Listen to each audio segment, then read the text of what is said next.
Hello and welcome to episode 39 of Radicals in Conversation, the monthly podcast from Pluto Press, one of the world's leading independent radical publishers. In the early hours of the morning of the 12th of October 1984, a bomb exploded in the Grand Hotel in Brighton. 5 people were killed and many more were injured. The bombing was an attempt by the Provisional IRA to target the Prime Minister, Margaret Thatcher, and her cabinet, all of whom were staying at the hotel during their annual party conference. Patrick Magee, the man responsible for planting the bomb, was eventually apprehended, put on trial and imprisoned. He was released after 14 years in jail in 1999 under the terms of the Good Friday Agreement. The following year, he met Jo Berry, the daughter of Sir Anthony Berry MP, one of the 5 people killed at Brighton. The conversation they started at that first meeting had a profound impact on both of them, and it has continued ever since. Their ongoing dialogue and their friendship is now more than 20 years in the making, and is an extraordinary example of what is possible, even in the face of profound differences, when there's a genuine commitment to honesty, inclusion, and dialogue. 2021 marks the 100th anniversary of Partition in Ireland, and this month Pluto publishes Patrick Magee's memoir, Where Grieving Begins, Building Bridges After the Brighton Bomb. It's a powerful piece of writing in which Pat recounts the influences and events of his life, reflecting on his motivations and the political context in which he acted, on armed struggle, the peace process, and the legacies of the conflict. The book's foreword is written by Jo Berry as well. I'm Chris Brown, and I'm joined today by both Pat Magee and Jo Berry to talk about the troubles, the Brighton bomb, and healing the wounds left by the conflict. We recorded this episode in 2 parts, so Jo joins the conversation about an hour in. Now, this is a longer episode of Radicals in Conversation than usual, but it's a subject that deserves a thorough exploration, so I obviously encourage you to listen to the end. All right, so thanks for joining me today, Pat. It's really good to have you here. Thank you. I'm glad to be here. Yeah, so it's a really excellent new book that you've written. I read it pretty quickly. It's very moving, and I think people who aren't necessarily familiar with the conflict will learn a lot as well. So I suppose I wanted to start today by talking a little bit about the more historical side of things, really. You were born in Belfast. You grew up there until the age of 4, I think. Yeah, and then your family left and they moved to England. So what kind of precipitated that decision to leave? Well, my father couldn't get work in Belfast. He had served his apprenticeship in the shipyards. He was a skilled man at the end of it, but there was no work available. I'm not too sure of the exact economic circumstances at the time, but I presume there was a lot of layoffs, and it would have been, last in, first out sort of a basis. But he was a skilled man, so there was already availability for skilled work in England. He went there, and after working for brief periods in shipyards in the north of England, he found employment in Norwich, liked the place, bought a house there, put a purchase on a house, and came back for us. And that meant for most of my very early childhood, Dad was absent, and I only really got to know him from the time we moved to England. I was 4 then. But what was happening was that I was leaving the comfort of Belfast, and that when Dad's absence, my grandfather had taken over that role. And so I felt a huge wrench from Belfast. In fact, I think for the first couple of years there, up until I was 6, I hadn't reconciled that this would be a permanent stay. I always thought, at some point we'd be returning to Grandad's. So what was childhood like growing up in Norwich in England? Well, the first thing to be said about it is that even though Dad was a worker, worked hard and worked long, I mean, he worked at night shifts, did overtime, we all seemed to be struggling as a family. We struggled there. And so that's the abiding memory of being poor. And we were poor in Belfast, but I had no appreciation of that because of the warmth and the support, family support, relatives. We were alone in Norwich, and that's when you felt no one you could turn to. You're on your own, or my family was on its own. I assume you kind of developed friendships and so on with the kids around you. Did you ever feel like a sense of alienation because of your Irishness? I think I did. I think I was very conscious of being Irish and different and sounding different, and people having difficulty with my accent, I guess. And I mentioned this in the book, that I can remember my mother gathering us me, Sean and Susan. And I would have been about 5.5 or 6 at the time.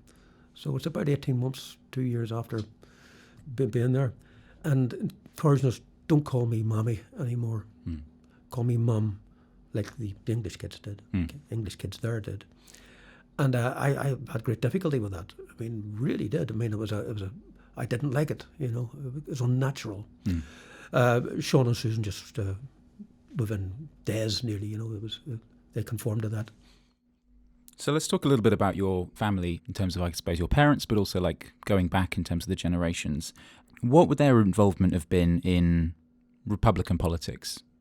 My parents were not an age to have been involved. As I said, when they were in their early 20s when they brought us over. Nothing was happening then. We were talking about 1955. Within a couple of years, you had the border campaign and things were happening at home. But if you skip a generation, that is my grandparents' generation, all sides of the family were involved. My grandfather was interned. I had great uncles interned all at the same time. Funny enough, a lot of involvement in the British Army as well, and in both, you know, coming from the British Army and then joining the IRA. So there was a lot of quite a significant military background at that level, low level, you know. They were in the infantry, you know. Yeah, that's interesting. The fact that people were in the British Army and then joined the IRA. Could you say a bit about that? My great grandfather, although he was an Englishman, he ended up in the Connaught Rangers. He was in at the time when there was a new regiment formed, and my grandfather was also in the Connaught Rangers. In fact, he had during the First World War had served in the Royal Irish Rifles at the end of it instead of demobbing. He moved over to the Connaught Rangers and he ended up in India serving, you know, there. You've already touched on, you mentioned the border campaign there, which is one of the IRA's campaigns in the 50s. So that suggests, you know, that there is a border in Ireland, as everyone probably knows. But a lot of people this side of the Irish Sea probably have a very little understanding of the history between Britain and Ireland and wouldn't think of that history as being one of colonialism and so on. It's now coming up for 100 years since Partition was enacted, I suppose, as part of the treaty. And that created the state of Northern Ireland, you know, the six of the 9 counties of Ulster. Could you say a little bit about that history, how and why Northern Ireland was created back in the early 20s? Well, the idea of partition was bandied about, I think, for about 6, possibly 7 years, maybe 8 years, before its actual implementation. And it was implemented through force. Nobody voted for it. It was sheer, you know, imposed in a way that meant that the Catholic population, nationalist population, never had a chance of power. Never had a chance. The state was set up to exclude the Catholic population and to maintain Protestant unionist supremacy. And in the 50 years of existence up until the start of the conflict, Catholics had no power and were discriminated against and had no outlet for their grievances. And, you know, until things boiled over. And even during the 50 years of its existence, the Northern State, in each decade, there was a period of internment. You know, and so there was a lot of opposition to it, but no outlets to resolve grievances. To be honest, Britain had negated its responsibility for it and left it up to the unions to do what they wanted. You know, all Britain was interested in was, I think, not having to deal with the issue. Because in the past, historically, it had impacted hugely on British politics, and Britain just wanted to long finger it at our expense, at the nationalist Catholic population's expense. So you've talked about the political and economic, second-class citizenship, essentially. Did it ever kind of boil over into violence? I mean, I've heard of like pogroms against that community as well. The state was born in violence, and was violence before it was set up, in the run-up to it. And as I said, my family were caught up in that, and my maternal grandparents had to flee their home in a Protestant area. They burnt out. At the same time, the Catholics in the shipyards were all expelled, with thousands of people. And there was a mass exodus of people. And I think in the first few months of the state's formation, there was about 500 people killed, and quite serious, disturbances. My grandfather, my paternal grandfather, took part in the Connaught Rangers mutiny in India. And for that, he forfeited his medals and was, thrown out after, I think, 4 weeks. He wasn't one of the main protagonists. After 4 weeks in the glass house, he cashiered out, ended up in Belfast, in the throes of this, of the impact of partition. He joined the anti-treaty IRA. The IRA was split at that time, was split over this whole issue. There was a civil war going on, and was interned. I saw his internment file. And it was alleged that he was a prominent member of the IRA, that he had taken part in robberies and one killing. There's no evidence of this. This is an extrajudicial measure internment. He was interned, imprisoned without trial. He was held, I think, for 20 months for his release. So how pronounced was the sectarianism in the North before your family left, and how did that change over time? Most of my father's friends were actually Protestant. I think they must have been from the shipyards. And he was completely anti-sectarian. He brought us up in that. We were always aware of that. We were brought up to believe that it was a really nasty thing, bigotry and sectarianism. And even if you weren't discussing it, Dad would be reacting to things he was seeing on the news, and you knew where he stood on this issue. So that we just naturally assimilated that. But there's no doubt about it, there was discrimination there, only in terms of the work, but also in terms of housing. In order to gerrymander borders for electoral purposes to keep unionists in power, good housing was denied to Catholics, and they were forced and crowded into smaller areas in their Protestant equivalent. I'm not saying there wasn't poverty. Obviously there was on the Protestant side too. But to keep, the ruling class in power in the North, the Unionist Party and the Orange State going, Catholics were denied proper housing and availability of work. So I'm assuming the gerrymandering, the denial of housing, was some of the things that then caused the formation of the civil rights movement, which kind of emerged in the 60s? It did over specifically the issue of housing. That was the spark. But these other issues were all part of it. And the thinking then, you're talking about a new educated class that came out who just weren't prepared to accept the what had pertained before, second-class citizenship. And they were seeing what was happening around the world, of course, particularly, I think, in the civil rights in the States, and that was a major influence. And the big thinking was, we've got to shed light on this. The outside world has to be made aware it's happening here, because it's very difficult to be heard and these issues to be, aired. One of the original tactics was to link up with particularly the British Labour Party and to get them over as witnesses. That was all going well, but even that posed a massive threat to the Orange State. And it acted very violently to it, up until a point when it was felt there was no other recourse than to take up arms against it. I think that there was a history of resistance to the state, and so it was always there as a card to play. People were aware that we're going to have to defend ourselves here. So it was part of the mentality. You're very conscious of that.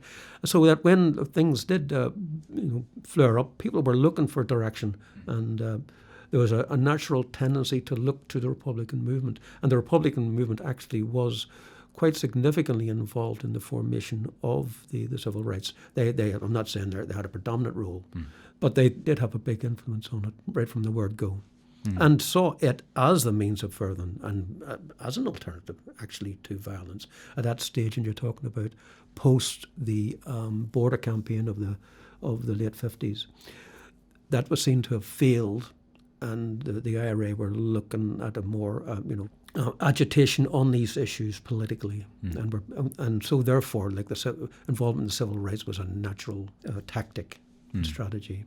Could you say a little bit about, I guess, the history of the development of the IRA at that point? Because people will be aware of the Provisional IRA, but which groups were around at the end of the civil rights? There was only the IRA, so you can call it the official IRA, but there was only the IRA.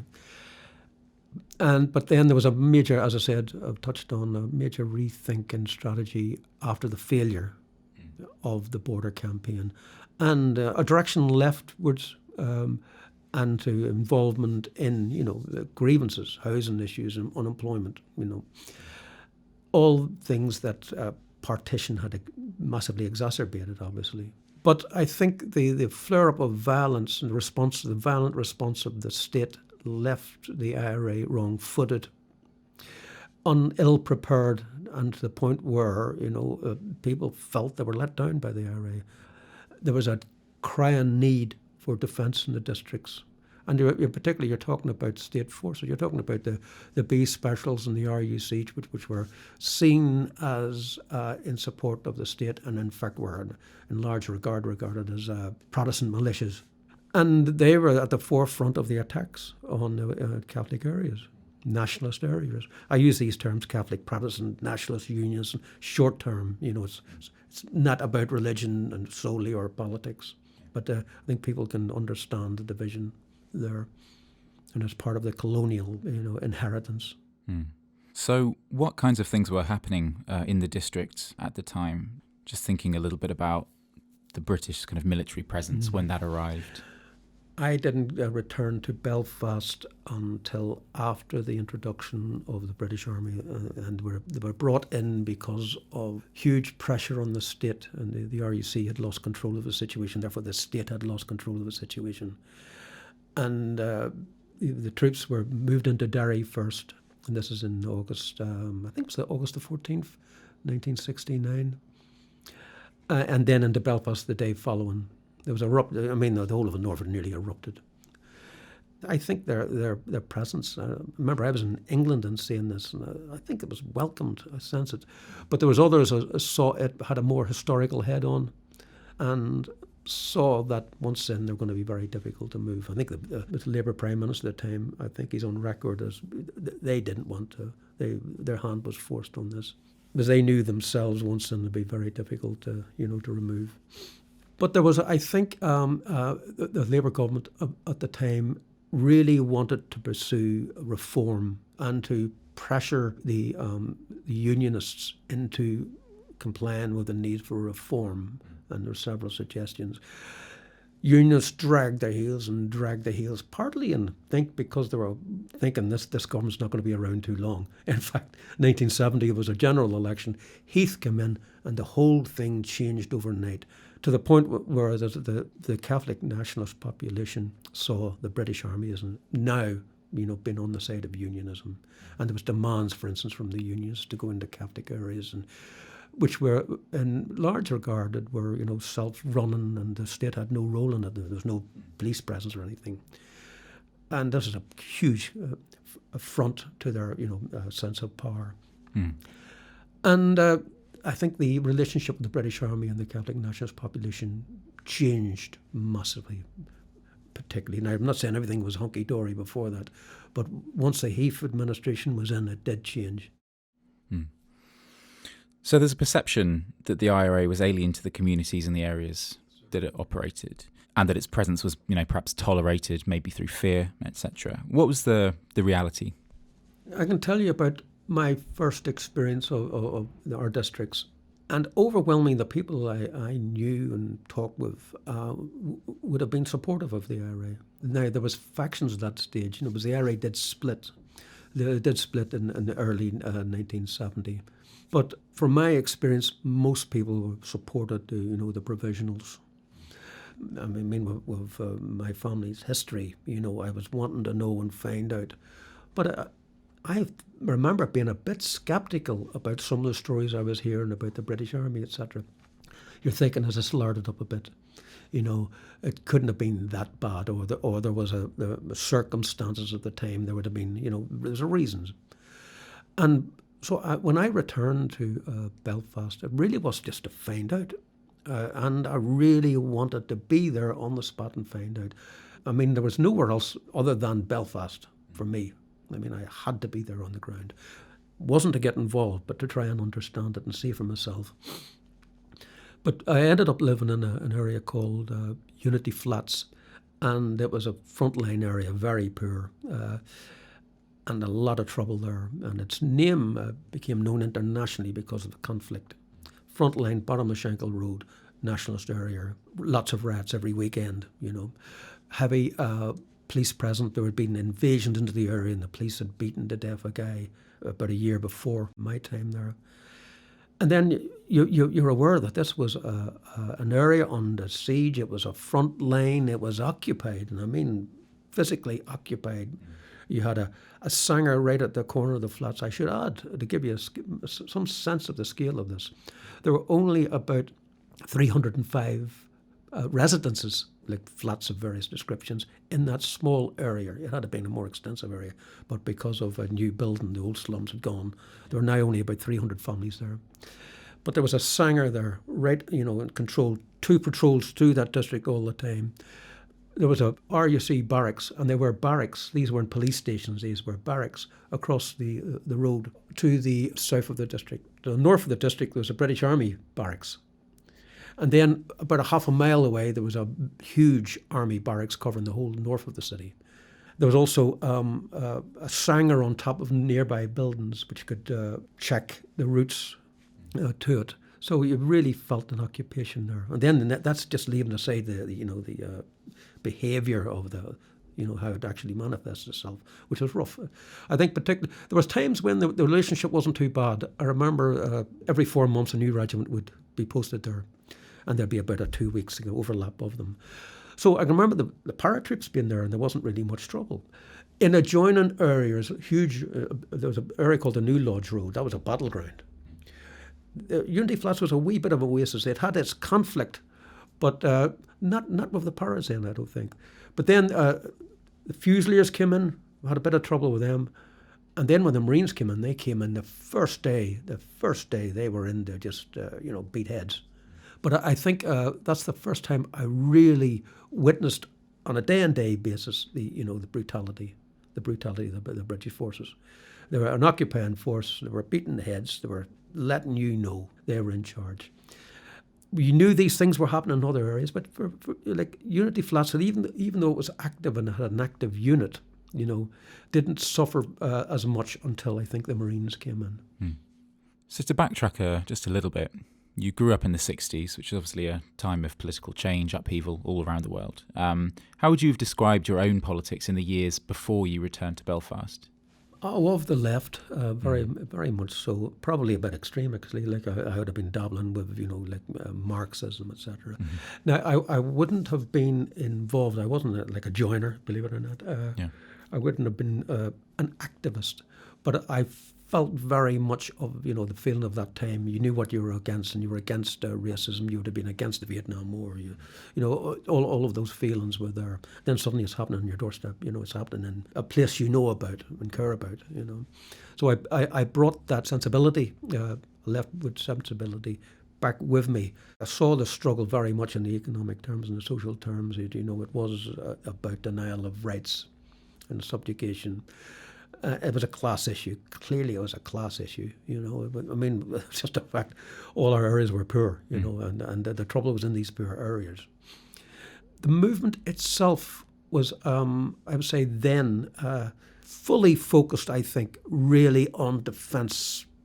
Building, starting from fresh building. You had this split within the IRA, so you're on a war footing. And defence, but the politics were there. The politics were there before they came in, but it wasn't defined by ideology, except that those who had left the movement in a state where it couldn't defend the people, their ideology was Communist Party, and I think there was a nasty trend actually within the movement that saw that as they wanted to be in opposition to that, so they identified, I suppose, social democrat, you would say, but they wouldn't have been looking at it ideologically, Although there were many socialists in the movement, some from the old guard, many from younger.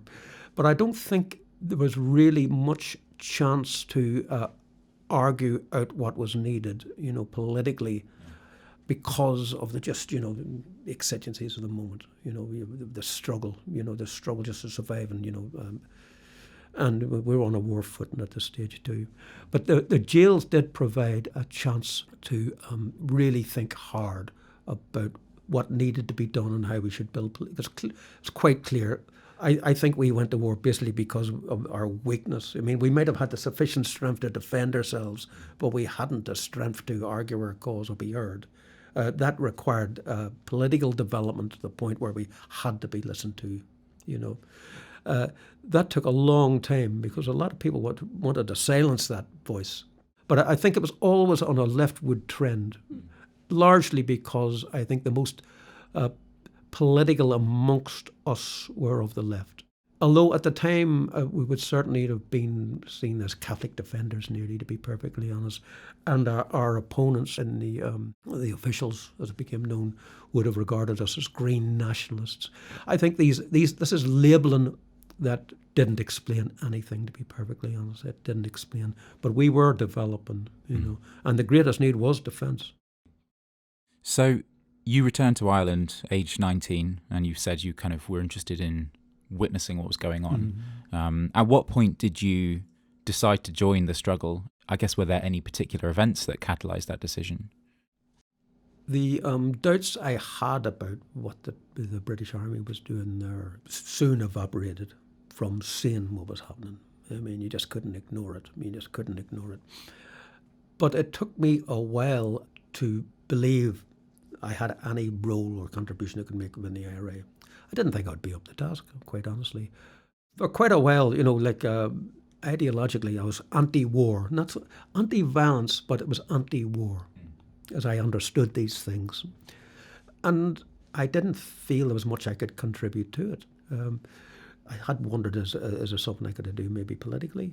I'd thought of that. There was a group called People's Democracy, and a relative of mine, actually, was a cousin, I think it was a third cousin, was active with them in the district, and he suggested I should join them.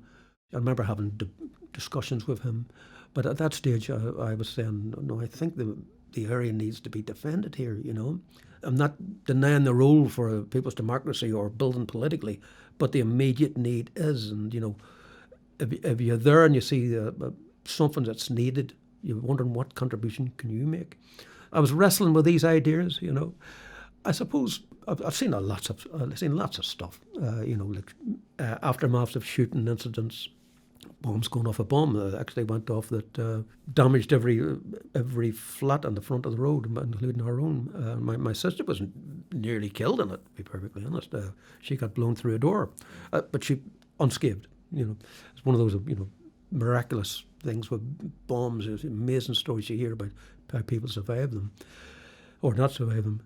But didn't know what I could do, to be perfectly honest. I didn't know whether I'd be up to the task. And there was a lot of stories then about guys from the area had been, you know, badly beaten or electric shock treatment. Drugs had been used. Really some terrible things had happened, you know, you were hearing about, and quite scary, to be honest. And so there's a responsibility there. I mean, do you join something that you don't feel you're up to, you know? But then I was lifted myself, and I've got a rough time, but it wasn't a particularly rough time compared to the experiences of others. And it did cause a lot of thinking with me, you know. It took me a while, actually, to come to terms with it, a couple of weeks to, you know, it knocked me back a couple of weeks, you know. I would have joined, but this caused me to hesitate. But in the end, you know, so like anger, I think it was anger more than anything asserted itself, you know. But it was backed up by a lot of thinking too. And I made the approach locally. I joined the local company of the IRA. Every district had its own company. Where I was living, it was G Company, and it was in the north of the city, and that was the 3rd Battalion area, huge area. And that was in 72. And I didn't know how long my involvement would be. I hadn't this sort of any sense of how long the conflict would be, or never mind how long my involvement would be. Never for a moment thought that would lead to decades of involvement, you know, never for a second. In fact, I remember when Stormont was prorogued and direct rule imposed in 1972, I thought, Jesus, I haven't fired a shot here, and I'm not going to get a chance, you know. I thought this is going to be a precursor of negotiations, etc. If it had happened, perhaps possibly a year or 2 years before then, you might have had the trouble, to be perfectly honest. But we found that the British government, the Heath government, hadn't prorogued Stormont to settle it. They had prorogued it to take over. and to defeat us. The unions weren't up to the task. And so then we were locked in a long struggle. So you've already mentioned a little bit about how the IRA was organised in terms of like battalions and so on. Was it organised at that time along a kind of traditional military structure, I guess? It was very traditional. In fact, it was quite a huge input of experience from ex-squaddies. I mean, there was a lot of guys who had been in the forces, Marines, paras, SAS people. In fact, at one point there were, I think I'm right in saying, 3 clubs, ex-servicemen's clubs in nationalist areas. They were made up of people who were motivated to defend their areas, drawing on their experience in the British military. Poor nationalist areas, like poor areas in this country. They're natural recruiting grounds for the British Army. And so there was a lot of nationalists because there was so few other opportunities would have joined the British forces. So you had a basic level of military experience and know-how, which was availed of, I mean, I was interned with lots of guys who'd been in the British Army, literally dozens of them, to be honest. The organisation's membership, presumably there was a high turnover. There must have been a churn in people involved. And how did that kind of disruption, that sort of chaotic environment, affect your own role and involvement?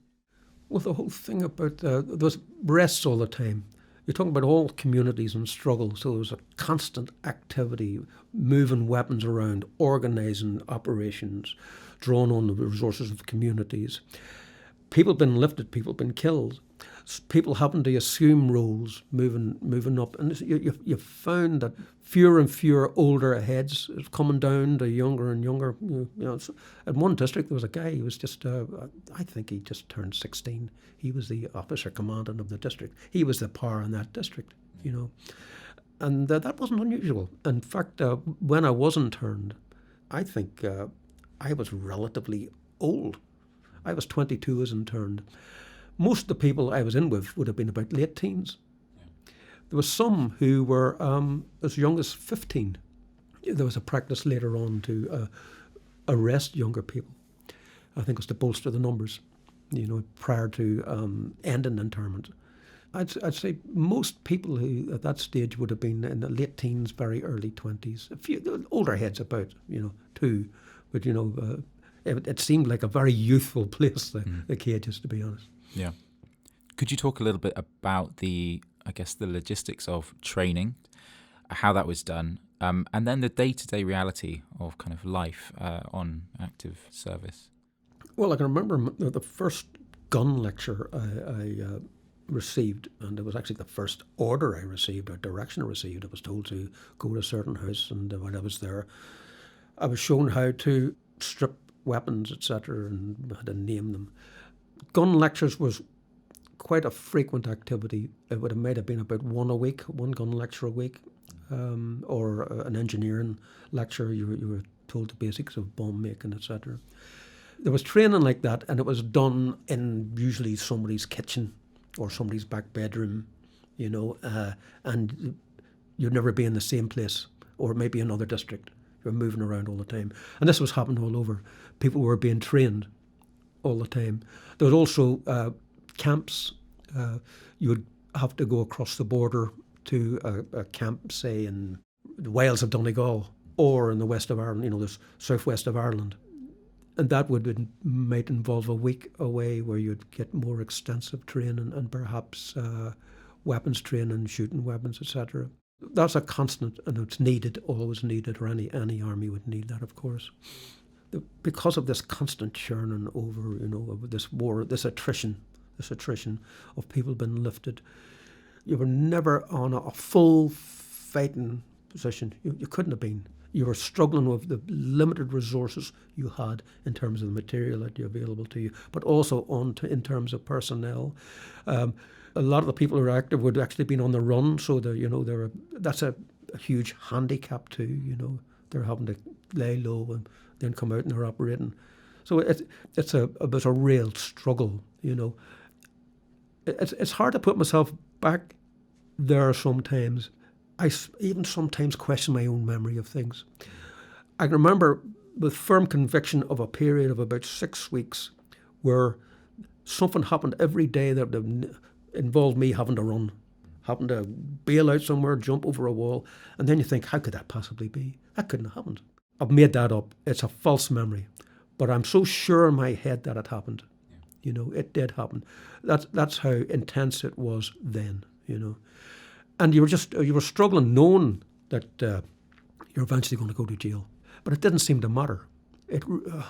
What sort of a mindset were you in when it didn't matter? You know you're going to be killed, or you're going to, as we used to put it, you're going to jail or you're going into a hole in the ground. We were all told that. That was beat into us, you know what I'm saying, in the sense of constant refrain. That's the options. That's what you are facing if you join this struggle. You know, I mean, once you get over those initial doubts, I mean, you accept that.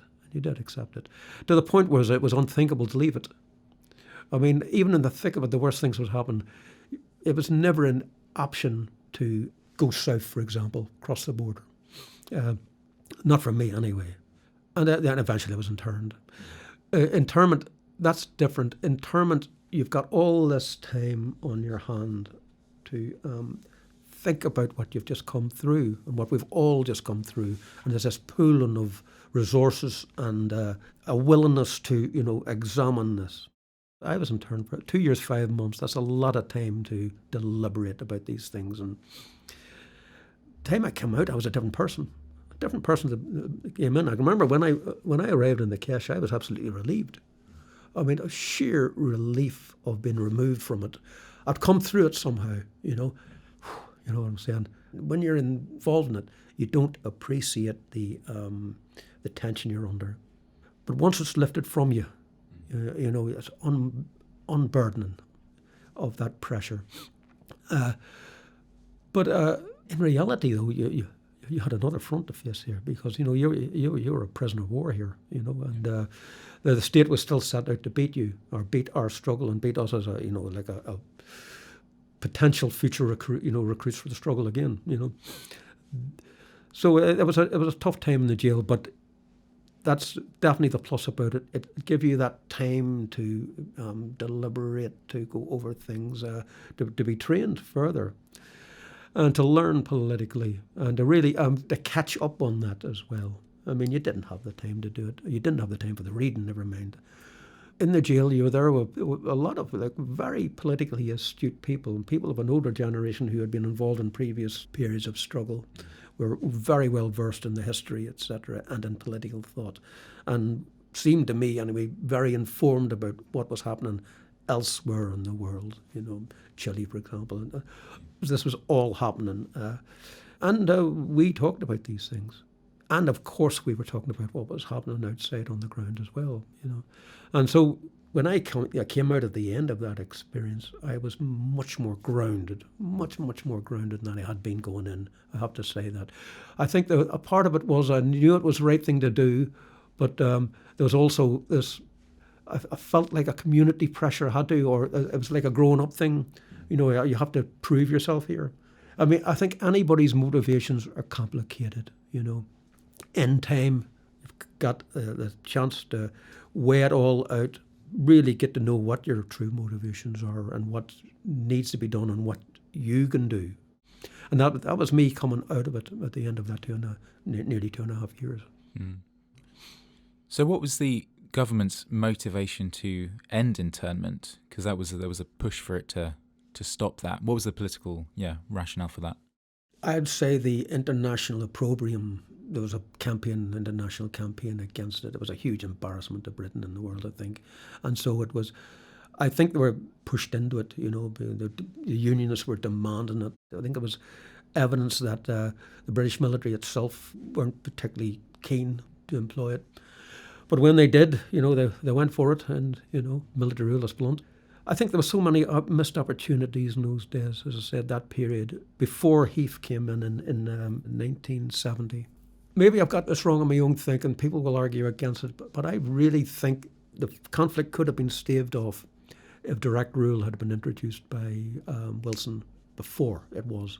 Tories introduced it in 72. It would have been introduced in 70. Could have been a different ballgame, even late 69. So when did you leave Long Kesh? What year was that?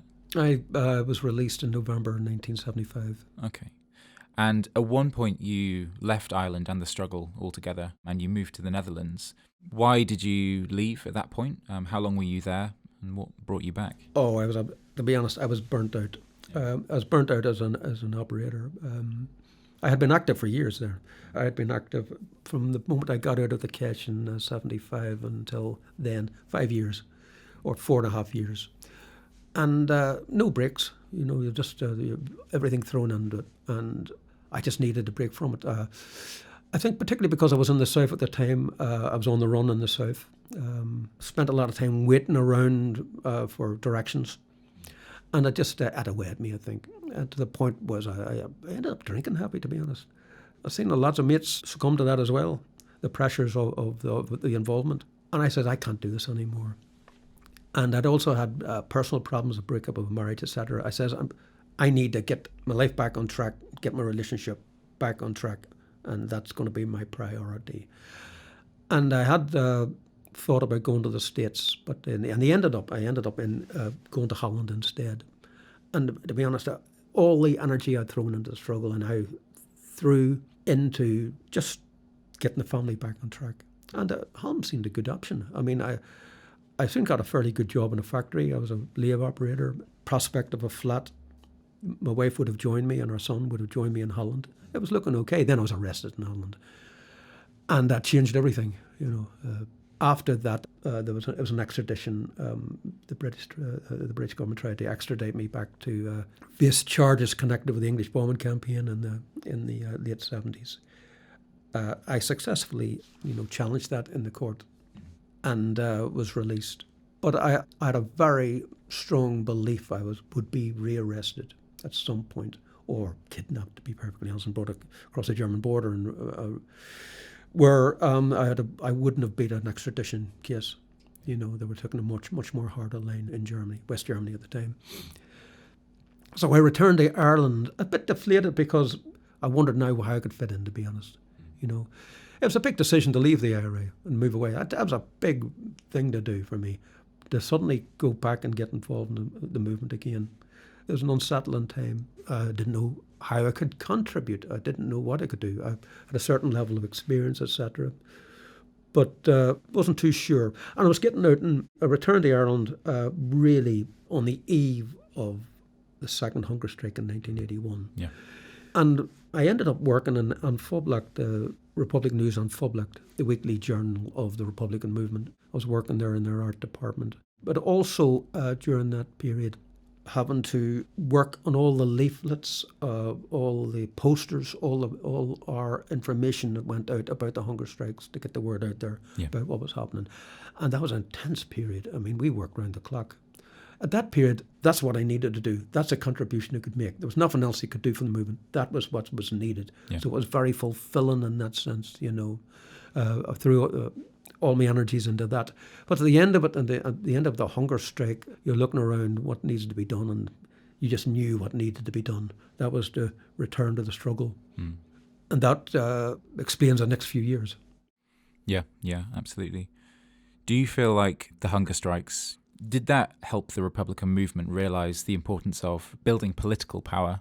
Was that a flashpoint or a turning point? There is no doubt that the Republican movement were trying to build politically and develop politically, and I think the thinking of that came from the jail, and I'm talking about during the internment, etc.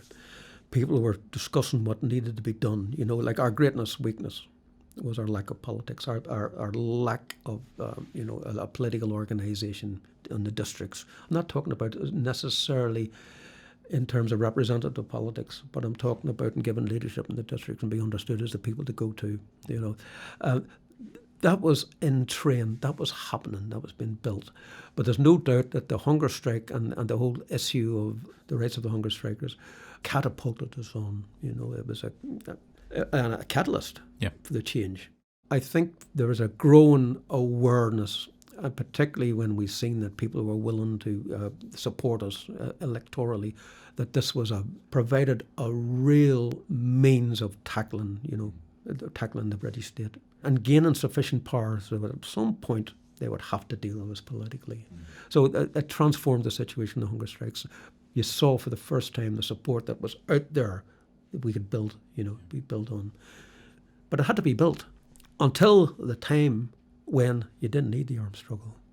But without that armed struggle, you wouldn't have got that political development. We wouldn't have been listened to. Every single political initiative the British government ever engaged in terms of modern history of the conflict, was there to defeat the Republican movement. Whether it was power sharing that sat at base, it was always to undermine our political development, to give a step up, for instance, to Irish nationalism or to unionism. But it was always with the thought in mind that we would suffer from it. And that didn't happen, which says something. That does say something, I think, that, we were building all the times in the face of attempts to defeat us politically and militarily. Yeah.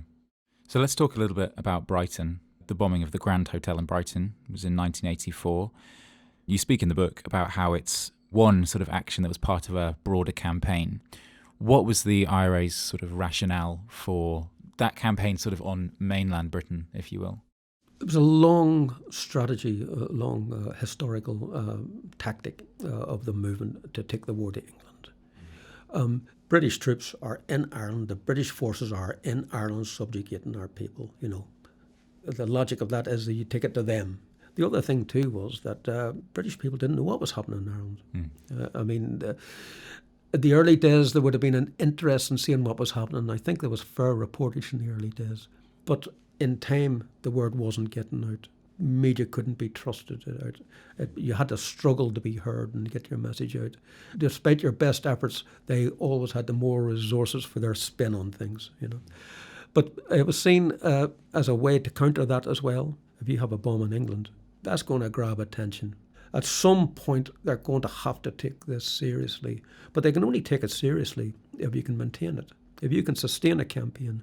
So we believed fully that we had to be able to sustain a campaign in England in the long term. That, more than anything else we could have done militarily, would have caused them to rethink their strategy. They might be able to contain the level of violence as they sought within Ireland, within the occupied territory in Ireland. But it was on their doorstep. They found that very difficult to contain, and I don't think they did. As a tactic, quite honestly, it was the obvious tactic, and we were committed to it. It took us a long time to develop the means to sustain it. You've got to remember, we were just like people from the district. It was our communities, anybody I was involved with in that struggle. They were just lads from our districts, young women from our districts. And we didn't have the resources to do much more other than that, to be perfect. We weren't in a situation to invade or anything or take over, But we could make sure that we're such a thorn in their sides at some point they said we're just going to have to deal with them. We can't defeat them. Now, British military establishment recognised that.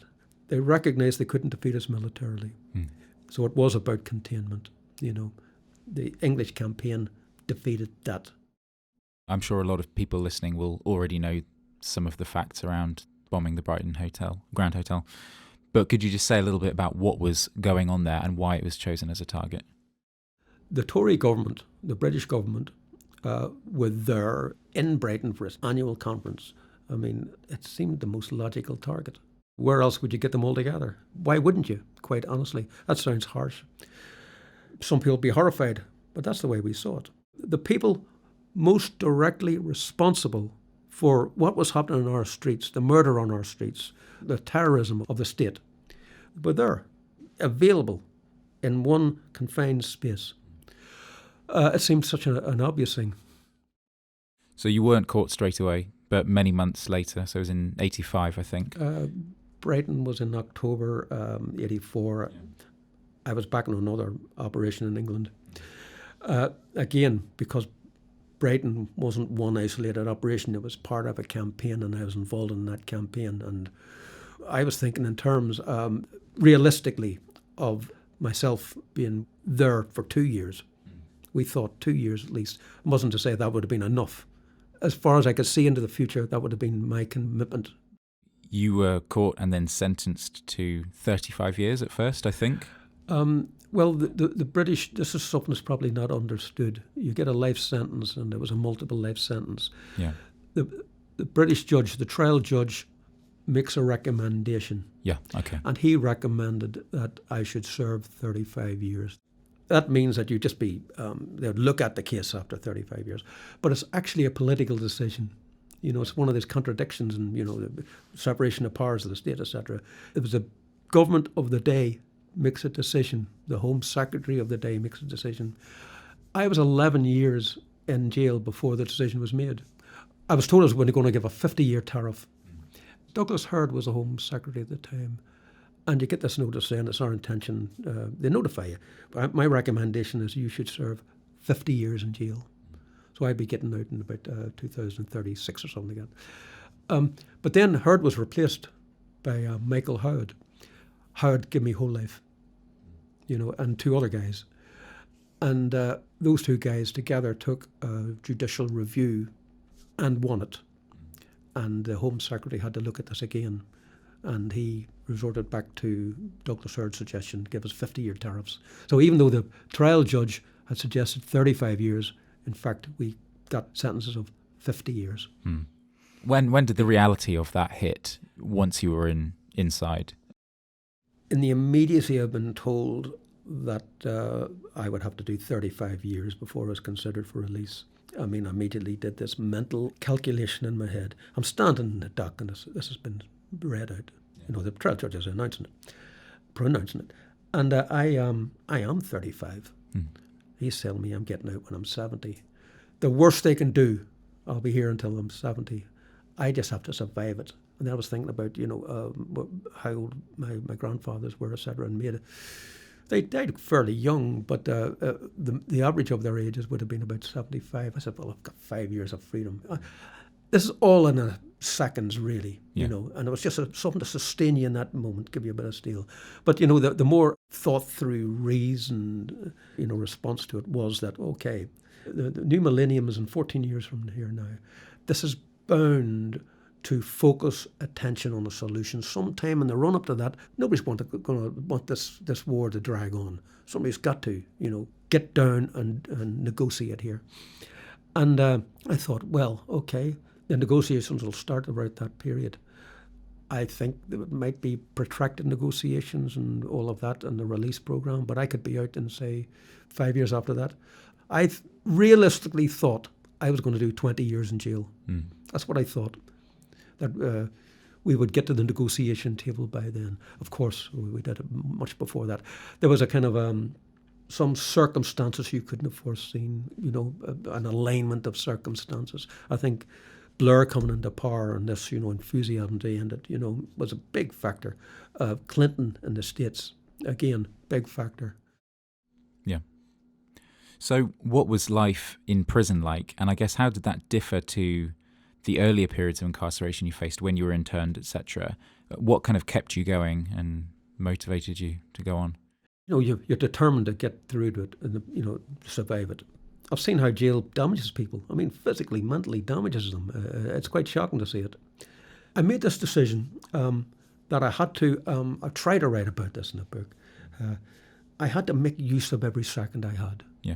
The determination to read, listen to music. You could call it an education. I was motivated.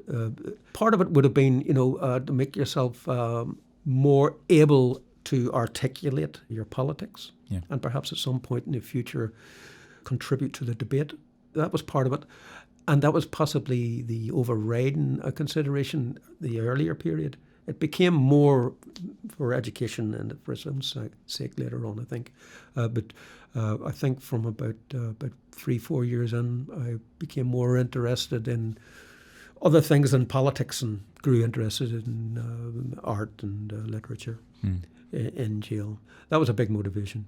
And as a means, you could, it sounds a bit figurative, but it was actually a means to push the walls back a bit. You were conscious of that.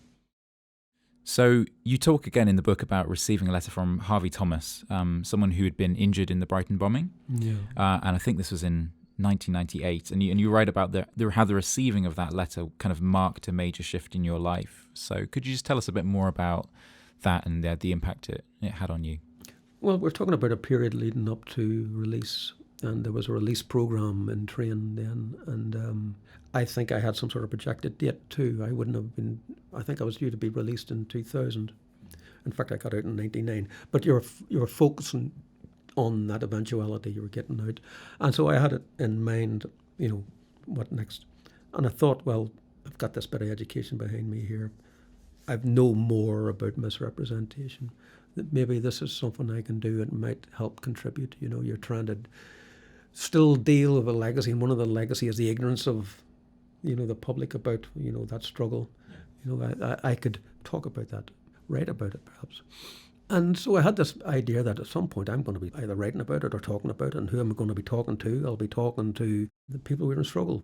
I might be sitting around the table with former squatties, former enemies, loyalists, people who are in feuding with in the Republican movement, for example, victims. And then I get the letter from Harvey Thomas, and this was somebody who had been injured in Brighton and who was quite well up within the Tory establishment. And it was clearly a very genuine letter. I mean, that's the first thing, I read that letter over and over. And I responded to it. And that seemed to define things for me. That's something concrete, before it would have been aspirations.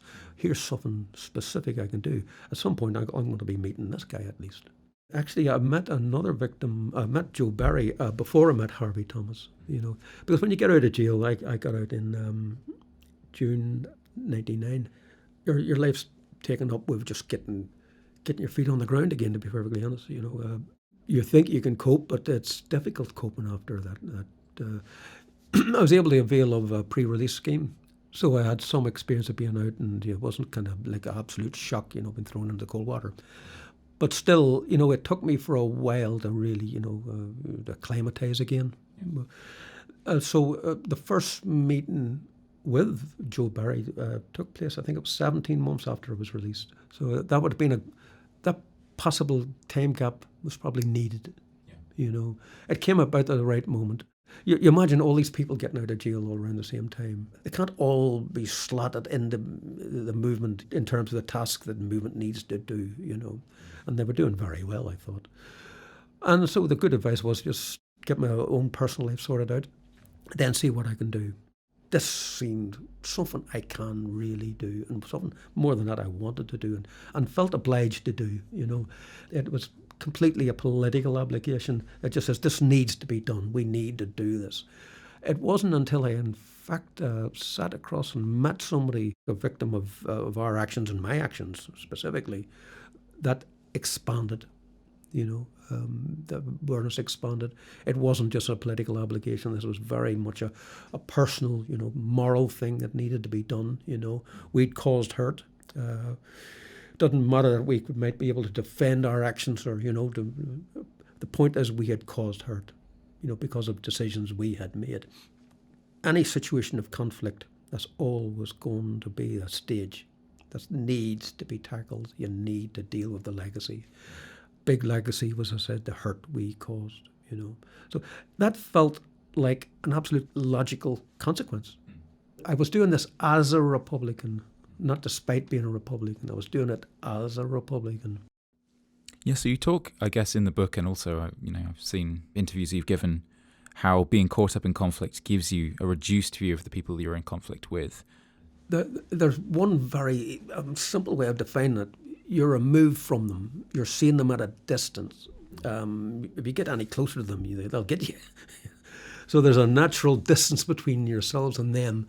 And in the end, that can shape your thinking and shape how you think to the extent that you're only dealing with a limited amount of information about them, as much as you need to deal with them, And you're resorting to stereotypes and labels, etc. You're getting a reduced view all the time, and that must have an impact on your thinking. It's got to, especially if you're talking about 10 years and 15 years and more, thinking like that. That's grooves in your head, I think, And coming out of conflict, you have to deal with that. I think all of us have to deal with that. I'm not just talking about the Republican movement here. I'm talking about everybody's come through that conflict, That's a realisation I've come to. That's healing. Making contact, trying to understand them, and in the hope that they will understand you. That's a healing process. It's necessary. So the memoir's called Where Grieving Begins. Where did you choose that title from? There was a poem by Pablo Neruda called Where Grieving Ends. It was very vague, but it was such a suggestive title, And I've just got this idea that in order to grieve properly as a society, that can't be done until we start coming together. Recognize it as a common pain here. It's not our pain. It's not solely pain on this side. It's all our pain here. Until you get that, this commitment to connect with other people, to talk with them, you're not going to be able to grieve. You're not going to be able to properly start that process. And it's just a process that's only a beginning. Yeah.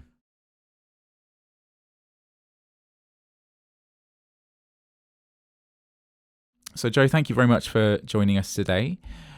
I suppose let's just start by talking about the day of the bombing of the Grand Hotel. So it was the 12th of October, 1984. What was the timeline between first hearing that the bomb had been detonated and then finally hearing the news that your father had been killed in that? It was a long wait. I didn't hear till about 3:00 in the afternoon that they found my dad's body, and I knew a bomb had gone off around 6:00 in the morning. So that was a very, very long, painful wait. Mm. And what was the immediate response on hearing that awful news? Well, just utter shock, the deepest shock and trauma. And we had a task to do, me and my sister, to go and pick up my little brother and sister, tell them what had happened, tell them their mother was injured and their dad was dead, and then drive them to see their aunt in London. So there was a task that had to be done. I know my concern was just, how am I going to tell them? They were teenagers. They were 14 and 16, maybe 13, 15. How was I going to tell them that their dad, who they obviously adored, was dead? And that was sort of the first question. How am I going to know enough to be able to tell them? Absolutely. I mean, what was could you describe your father, your sort of recollection of him as a man, just to give people some idea of your relationship, I suppose? Oh, he was very much a family man who would do anything for his 6 children. He was a very old-fashioned kind of member of Parliament, because I remember going with him to Southgate Enfield, where he was MP, and we go because he was opening a bizarre effect, and I remember slightly bored, but I'd noticed that it would take ages to get anywhere because people would stop and ask him questions, and he would have time for everyone. He'd always want to help. And for him, politics was about caring and helping to change things. And he wasn't ambitious. It was just about, he was very much a people's person. And he loved nothing more than having all of us together. So my mum, his first wife, they divorced when I was 6. So we only saw him like half the holidays. And he loved nothing more than when we were all together with him. And he'd do anything for any of us. And I saw that, especially the last 10 years, that my relationship with him just got closer and closer. And we had some extraordinary conversations the last summer where we got so close and I could support him because he was having a hard time. And I had no regret in terms of, like, I had told him that I really loved him and appreciated him as a father. And I was sorry I'd been rebellious and given him a hard time. So I'd completely made peace with him when I was 26. And but of course, the sadness of not being able to carry on that relationship, which would have been such an incredibly close relationship, and have him as a granddad to my daughters. And that's obviously a lack and a sadness. So how aware would you have been, I guess, about the conflict in the north of Ireland before the bombing? Was it something that felt close to home, or something that was quite distant, mostly just kind of something you saw on the TV or in newspapers? Had you ever imagined that it might touch your life in the way it did? I never imagined it was going to touch me. Yet, as a teenager, sometimes I couldn't get to school. Bombs were going off. But I definitely lived in peacetime, and I met many people who didn't live in peacetime around the world, and that is such a different experience. I was lucky to live in peacetime. I remember, like, the hunger strikers and getting quite involved at that point, of just hearing what was happening to them and not agreeing with the government stance at the time, but not feeling like I could do anything about it, not feeling involved enough to be able to do anything. So after that, kind of the immediate shock, I suppose, about hearing it, in the days that kind of then followed, yeah, I mean, how did you start to process this? What was your thinking? What was your thought process and the emotions you were feeling, I suppose?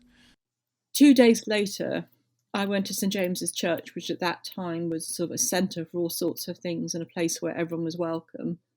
And I made a decision, but no one knew about it. And the decision was to bring something positive out of it and to understand those who'd killed my father, because I didn't want an enemy. And at that moment I did. And, a journey started. But it was a journey where I'm 27 and I'm not very equipped of how to bring something positive out of what just happened. I didn't know anyone else who was going through that. And I actually suppressed a lot of my emotions because they were too much. I remember when I did it, the pain was too great. And back then there was no support offered, nothing. Yeah. And if someone had said to me, whatever you're feeling is understandable, that would have really helped. But I just didn't know what to do. So I suppressed it all.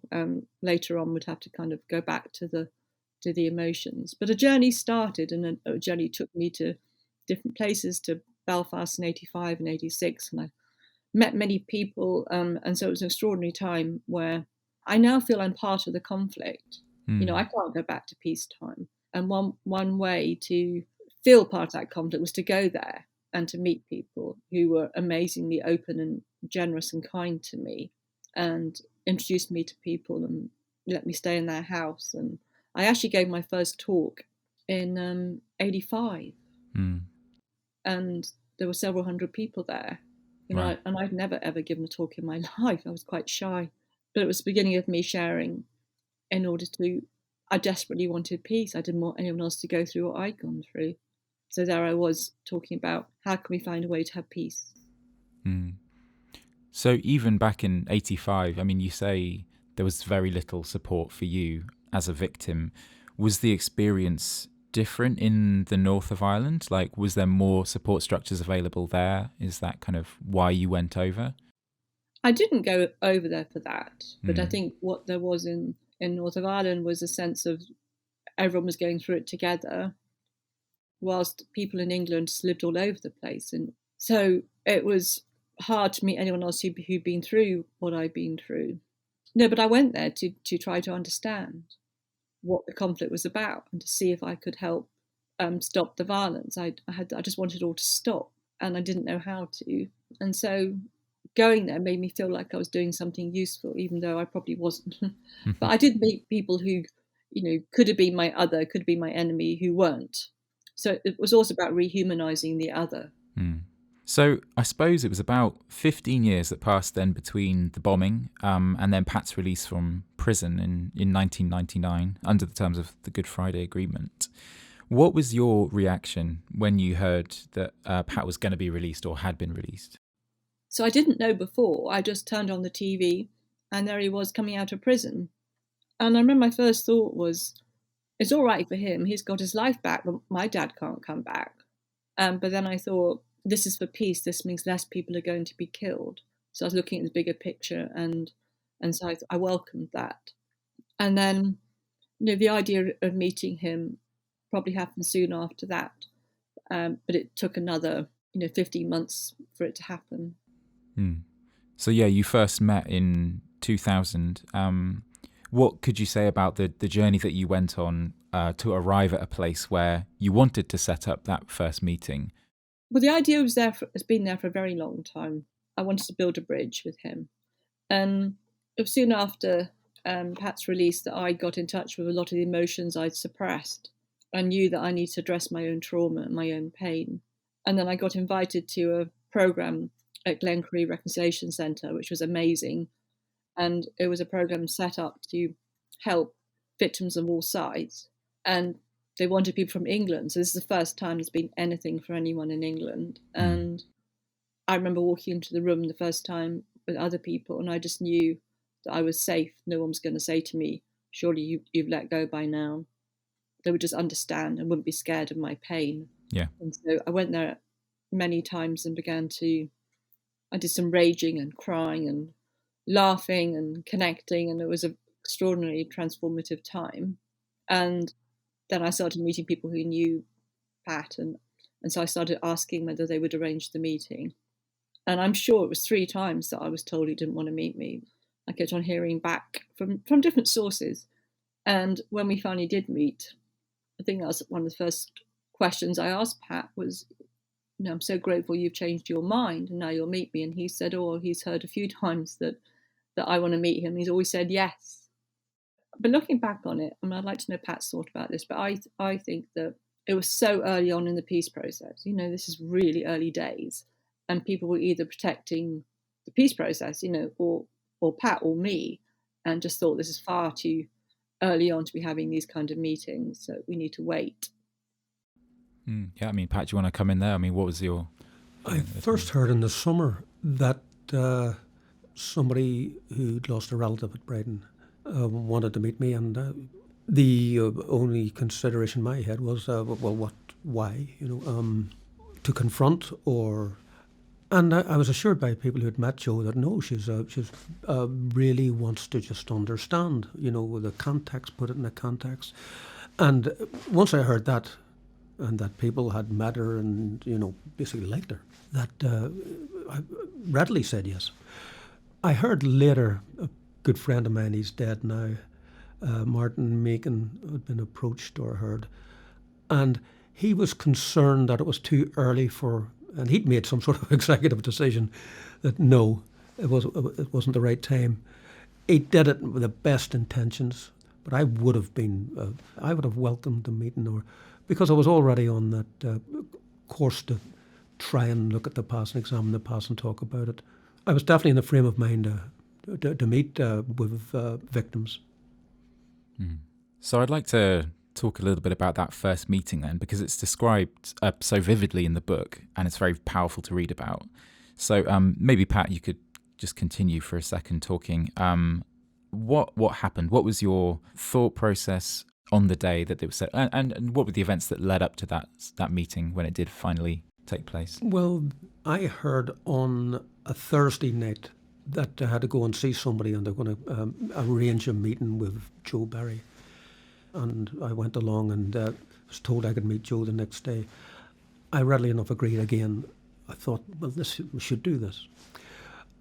I think I had firmly thought of it in political terms. That was the right thing to do, a contribution to the peace process. But then you're on the threshold, you're on the door, you're knocking the door, and I think it wasn't until that moment that the full enormity of what I was about to, enter into hit me, and it was a scary moment. I would express it like this: if I had been on the threshold of meeting somebody who'd hurt me or somebody belonging to me, how might I respond in the heat of that moment? And I couldn't answer that question. Therefore, I didn't know how this woman was going to respond, so it was scary. But I have to say that the moment I saw Jo, she seemed very, very grounded. Difficult now to put the words to it. I tried in the book. She was there. She had a purpose of being there. I didn't pick up on any degree of animosity at all. I think so.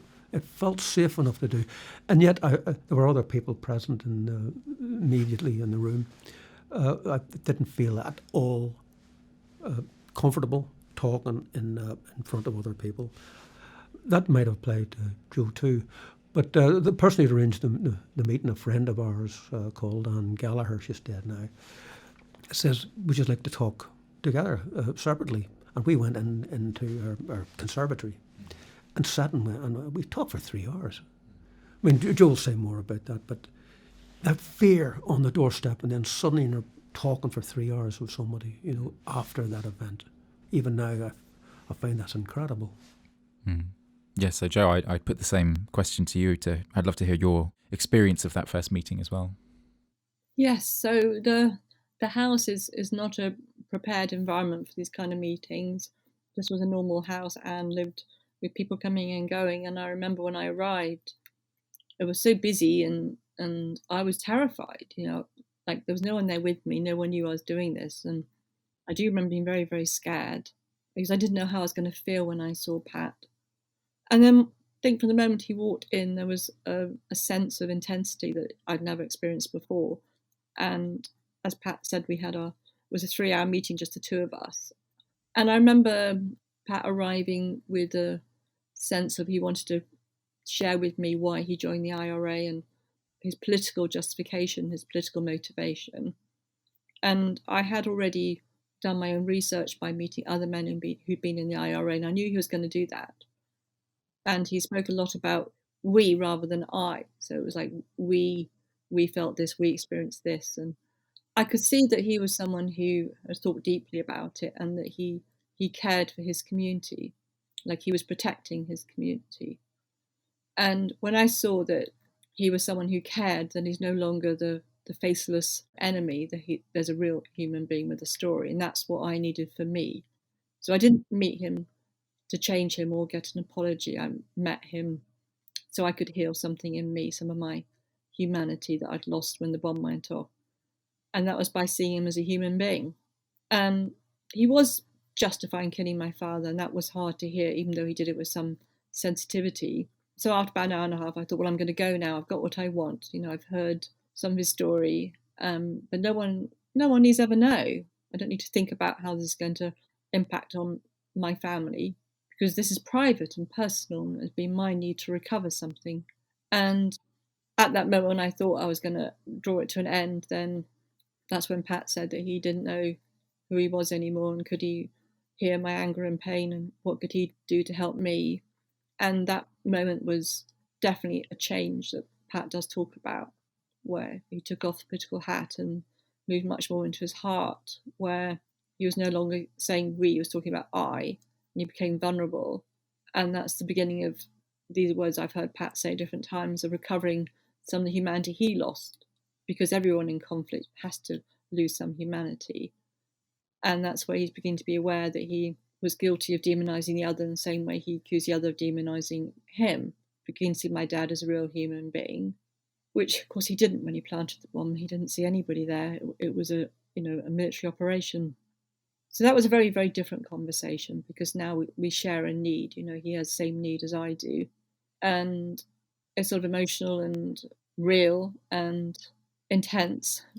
And after another hour and a half, I couldn't listen to him anymore. I'd reached my limit. And that's when Pat said, I'm really sorry I killed your dad. Now, I didn't go for that apology, but what I got from that was Pat acknowledging that my dad was a human being. And then I said to him, I'm so glad it's you, which is a very odd thing to say, but it's because it was an acknowledgement of Pat's preparedness to feel and to grow and to engage with me, even though it was much harder. It was easier for him before he had that moment, I'm sure, but it started off on his journey. And I know, Pat, you often say that I'd gone in there arguing and, much, much more sort of defending my position, then you wouldn't have changed, but you were disarmed by my empathy, because I'd gone there to listen and understand. Yes, it could have been entirely different. I would have handled it completely different. It would have been trying with some sensitivity to explain the context and motivation, etc. And that was the purpose of being there. That would have been achieved. But then, there would have been no follow-up. I'd have just tried to, with sensitivity again, to explain. But then, there's a process that started. And I think it was because of Joe's conversations about her father. Before our meeting, our father was a cipher to me. I don't mean that in a nasty way. He was unknown to me, completely unknown. I didn't see the targeting of Brighton in terms of individuals there as what they represented. It was the labels that we had applied. And I had, in part, justified my responses in the conflict to this feeling that we had been labelled, that we had been misrepresented and reduced. And then suddenly you're aware that you are part of that same process, and it was the process of struggle that had done that. You'd closed down in some regard, in that conflict, that you weren't seeing the humanity of the people you're in conflict with. And maybe that's a necessary reaction, or you couldn't do it. I think it is. I think that's what happens in war. But then you're in this new situation, and you're meeting somebody who you've hurt, and you're hearing about the people you've hurt and the ramifications of that. It starts a healing, because you're breaking down those defensive barriers that prevent you from seeing the full humanity of the people you're in conflict with. That's the beginning of a healing.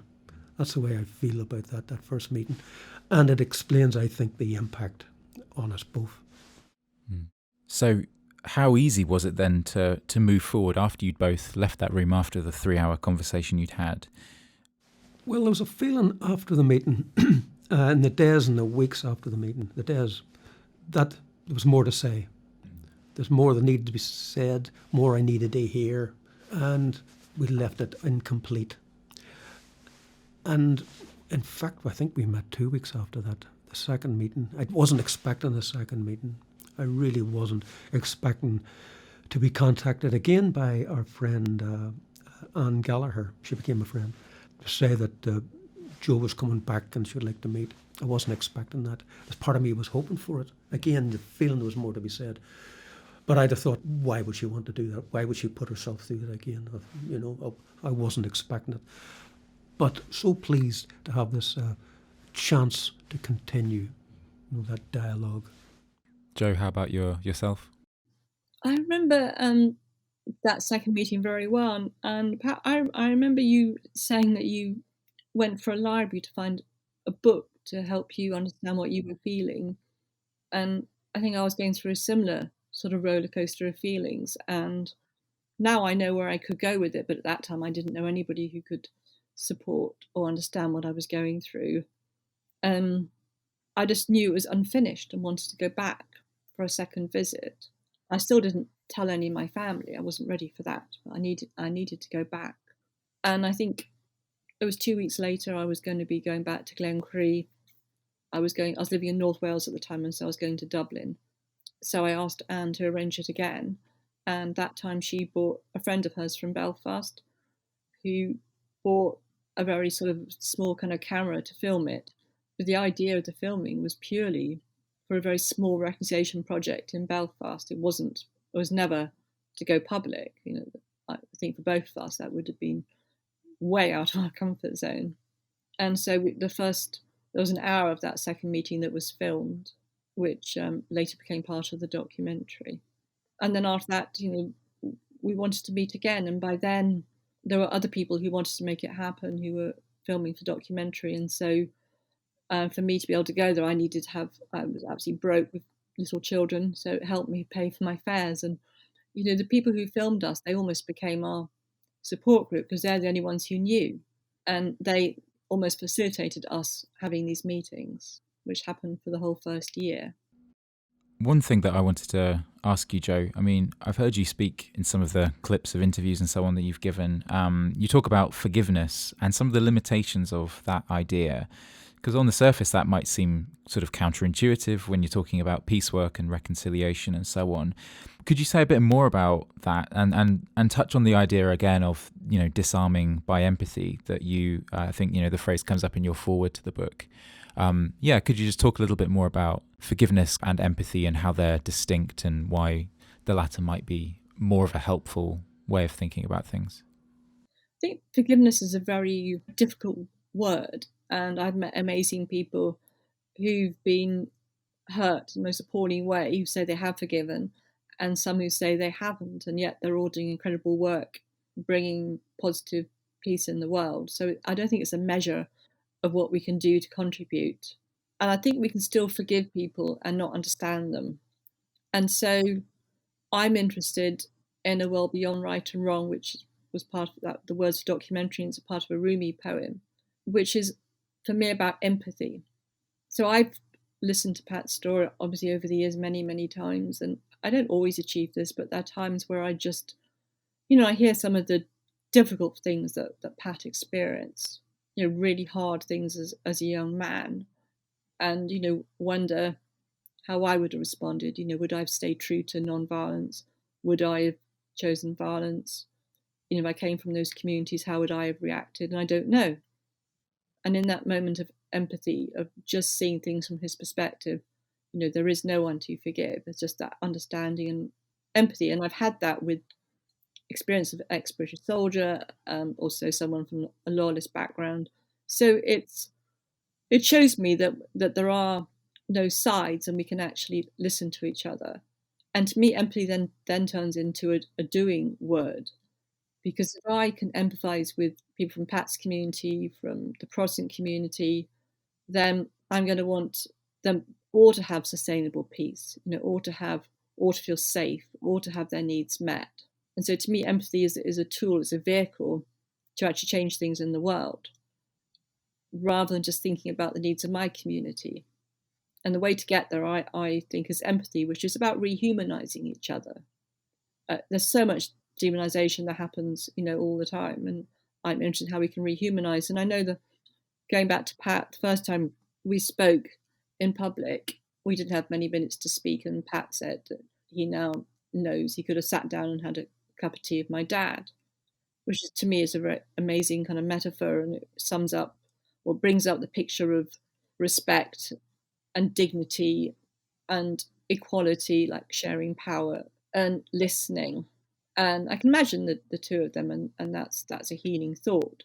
But of course, the Conservative government didn't have a policy of cups of tea at that time. Like, dialogue came much, much later. At the time Pat joined the IRA, the dialogue wasn't there. And so part of my work is to make sure that people know the importance of having those cups of tea, and actually sit down and listen. And that means beginning to empathize, connect, rehumanize, listen to the needs that we all have, because in the end, we've all got the same needs to be, safe and secure. And if we can talk about the needs rather than our points of view, which could be completely different, then perhaps we can create a different world. Anything you'd add to that, Pat? Well, so much, because thoughts are racing in my head, and it's about all the meetings we've had, and it's incredible to think that there's been so many. That after all these years and 200 odd meetings at all sorts of different venues and different audiences, different parts of the world, that Joe still trusts me to share this dialogue. And that nearly seems impossible to comprehend. I killed Joe's father a matter nearly 20 years ago. It's more than 20 years ago now. It was 20 years ago last November.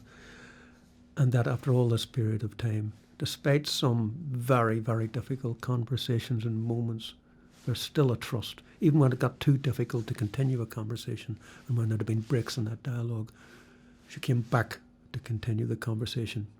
And that says something very profound, the willingness to listen and to share, and you're leaving yourself very vulnerable. But it can be done. It's achievable.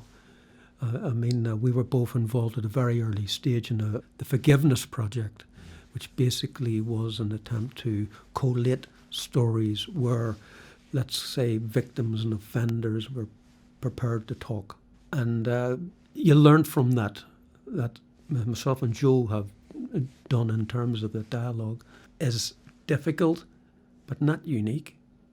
It might be rare, but it happens, and it seems to happen in all sorts of different situations of conflict. People being prepared to discuss, the hurt. Wouldn't it be great, though, if we've had those conversations before the hurt? And I think that's the lesson. We're dealing with it now, and that's the way to deal with it. But it would be better to have those conversations before we get to a situation of conflict. So I'd like to take a minute then to talk a little bit about the organisation that you founded, Joe, Building Bridges for Peace. At what point in time in the last 20 years did things coalesce into that project? And what are some of the things that you have achieved through it, or what is some of the work that you do through that? So I think it was 2008 we got full charity status. So Building Bridges for Peace existed before then. And yeah, it's been extraordinary, the work. I mean, Pat and I have been to different countries. I got funding to go to Palestine and Israel, and that must be now about, goodness me, 9 years ago, I don't know, which was the most amazing time.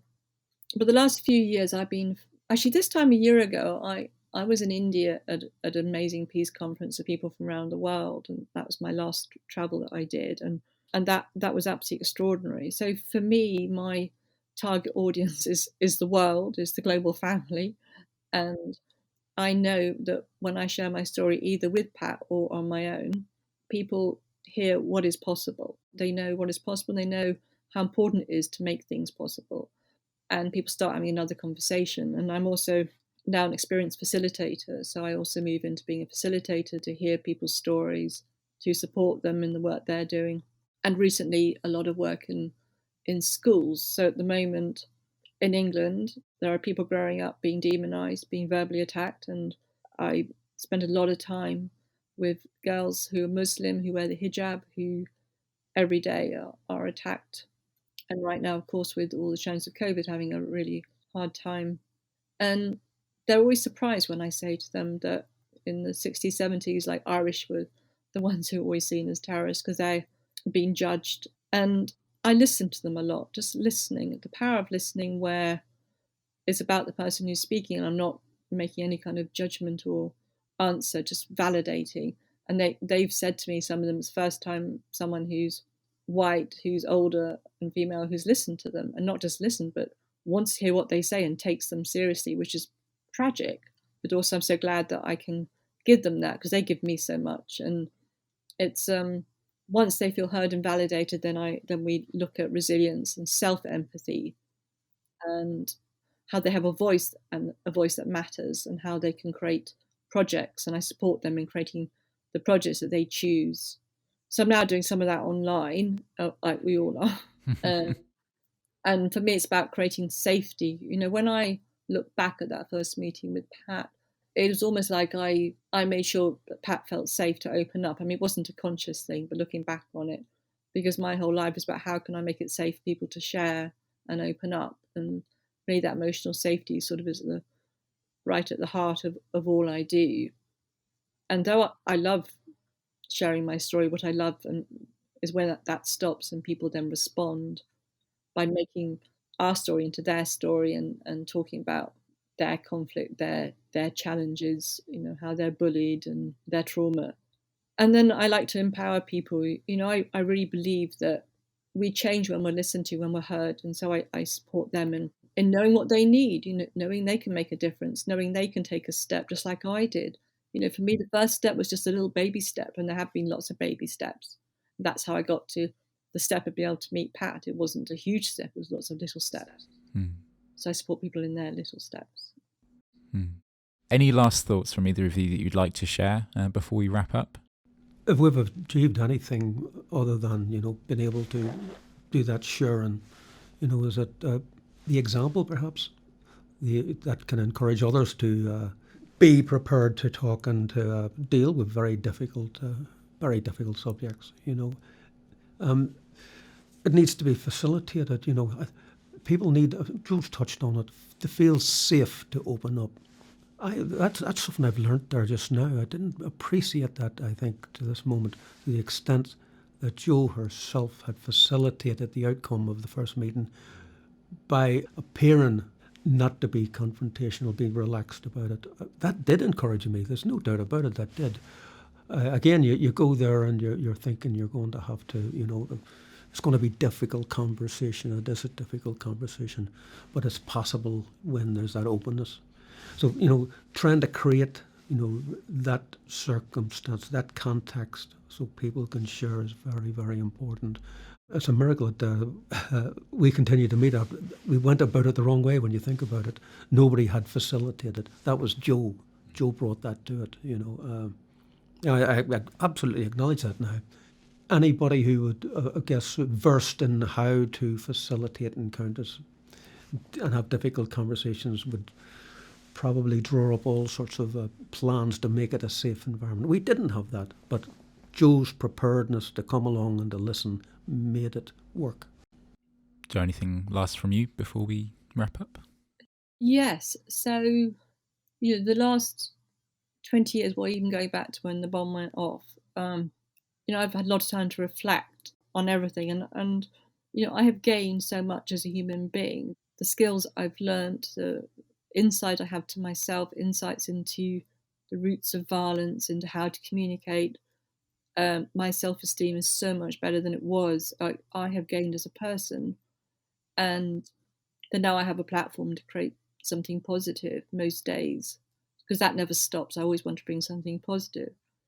You know, so I am grateful for Pat for the last 20 years to engage with me, because I actually think it's harder for him than it is for me now.